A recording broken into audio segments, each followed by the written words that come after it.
Каждый приезжающий на отдых Every person coming to Turkey either for a vacation or moving permanently wonders whether or not to bring their own car over from abroad or just purchase a new one here. Is an international driver's license valid here? Is getting a Turkish driver's license difficult? What do you need to know when driving in Turkey? We'll tell you all about this in our today's video. Stay tuned.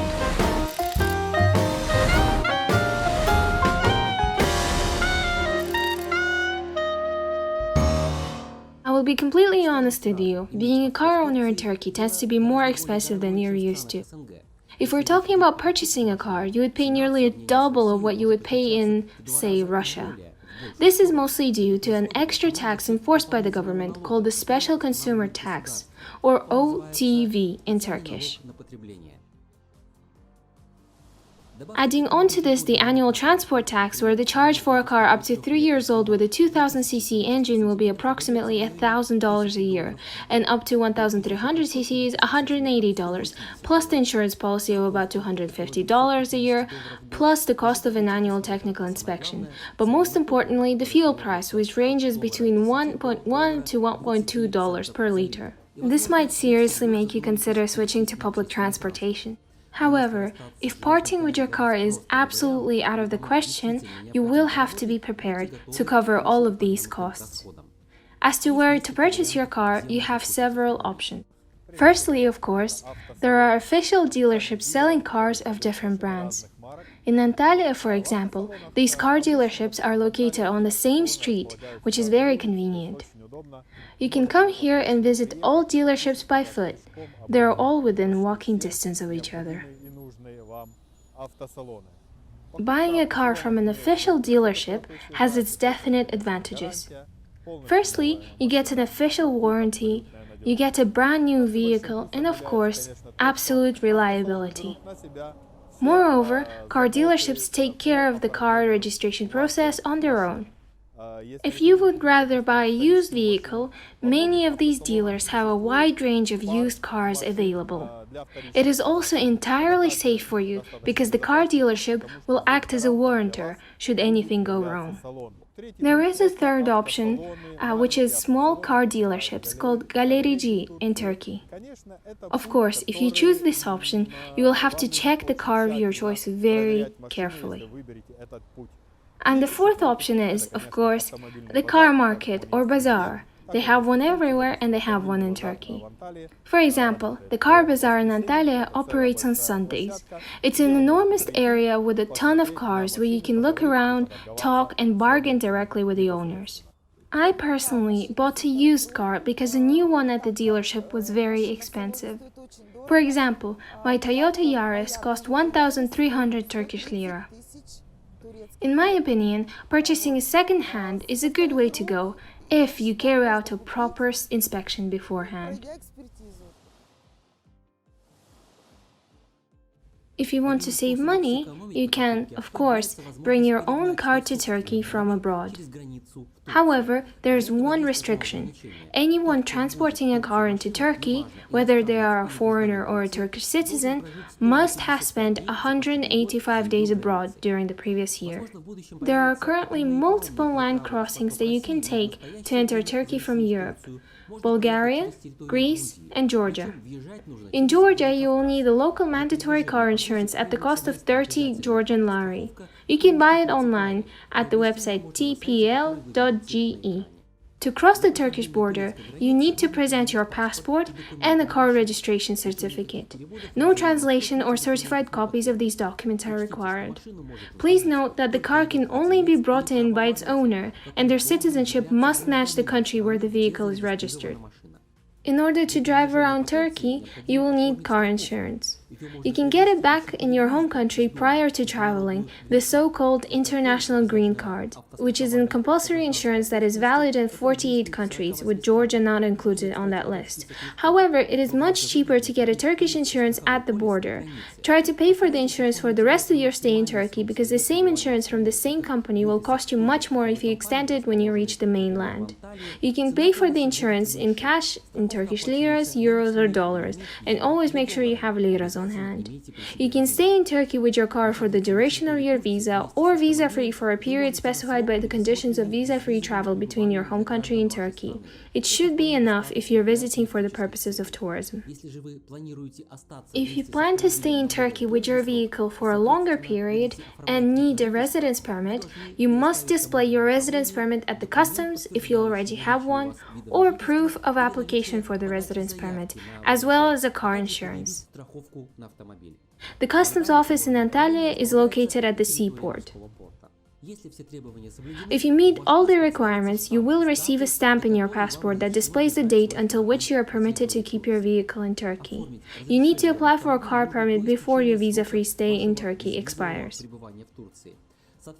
Subsequently, if your residence permit expires and you need to extend it, you will have to provide proof of it to the customs office. The maximum period for which you can keep your car under these terms cannot exceed the maximum residence permit period in Turkey, which is usually 2 years for foreign nationals. At the end of this period, you must leave Turkey, otherwise you face a fine that can cost you up to thousands of dollars. And one more nuance, you may not enter other countries in this vehicle, otherwise your car permit will get annulled upon return to Turkey. So, let's say you wanted to go see Greece in this car. Then, upon your arrival, you will have to leave Turkey on that vehicle, and you will only be able to enter Turkey again on that vehicle after spending 185 days abroad. Or, you just have to buy a new car. If you're leaving Turkey by air, at the border control you will have to declare that you're leaving your car behind for some time. Information about its location, your passport details, the date on which you brought the car in, the period for which the car can remain in Turkey, etc.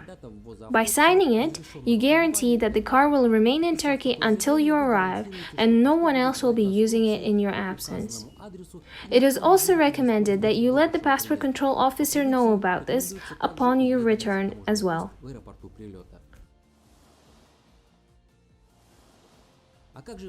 What about the driver's license? The Republic of Turkey has approved 2 international conventions that recognize the legitimacy of foreign driver's licenses in Turkey if they follow the convention's requirements. Europeans, according to the provisions of the Vienna Convention on Road Traffic of 1968, signed by Turkey and many other countries, are permitted to drive in Turkey on their national driving license for a period of 6 months from the date of entry into Turkey. At the end of the period, they must switch their license to a Turkish one. What happens if you don't switch it? You may get lucky if the traffic police don't check the date of your entry. Otherwise, you face a $500 fine. Moreover, if you happen to be in a car accident, you will be ruled guilty regardless, because, according to law, you are breaking the law by driving a car. You won't receive any insurance compensation either. How do you change your driver's license for a Turkish one? It isn't that hard, you will need some time and money. You will need to contact your local nüfus müdürlüğü, the citizen's office, and bring the following documents. 2 color copies of your passport and the certified translation, 2 color copies of your driver's license and the certified translation, and your residence permit and a copy of it. After you fill out the questionnaire, a request will be sent to the issuing country for the documents to be verified. The reply takes around 2 to 4 months to come back, and you can check on the status of your request by calling the number 199. After you receive your confirmation, you will have to make another trip to the nüfus müdürlüğü and this time bring the following documents: a notarized translation of your education certificate or diploma, a confirmation of passing a medical examination issued by local clinics, bring a photo for that, 2 biometric photographs, your original driver's license, and enough money to cover the taxes of around 800 liras, or $96 as of August 2021. The whole procedure is rather quick, and there are practically no queues anywhere. The total cost of your driver's license replacement is 1,500 Turkish lira. Please note that your old driver's license will be taken away and your new Turkish one will arrive by post within 7 to 10 days. Don't worry about your old driver's license being taken. You can always come back to your home country, report it as lost, and get a replacement. In conclusion, I would like to say a few words about the traffic situation on the road and some general remarks about drivers here. The transport infrastructure in Turkey is excellent, yet it continues to improve every day. I've been driving here for almost 17 years and can confirm that the roads here are great. The Turkish authorities are always building new transport interchanges for convenient and safe travel. There are virtually no traffic jams in Turkey, except for big cities like Istanbul. In this case, Antalya is excellent because going across the city will take you a maximum of 30 minutes. You do not need to plan ahead for possible traffic jams or worry about making it to your destination on time. Road inspections in Turkish cities are quite infrequent.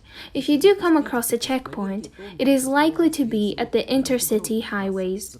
On the other hand, there are a lot of cameras registering speeding and other traffic rules violations. The fines are quite high, but if you pay them on time, you may even get a 25% discount. When driving, keep in mind that Turkish people often ignore some traffic rules, like changing lanes, parking, or signaling turns. However, it is more common for drivers here to treat each other in a friendly and civil manner. Even though Turkish people break rules quite often, it is so easy to forgive them because of their kindness when they flash their friendly smiles.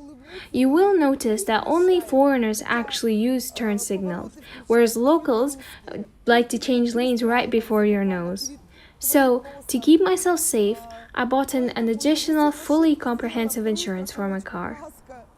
Be careful at crosswalks, there are many fines for not yielding to pedestrians. But because this is relatively new, this has been a source of many car accidents, so please be careful. And good luck on the road. Subscribe to our channel and get the best professional advice.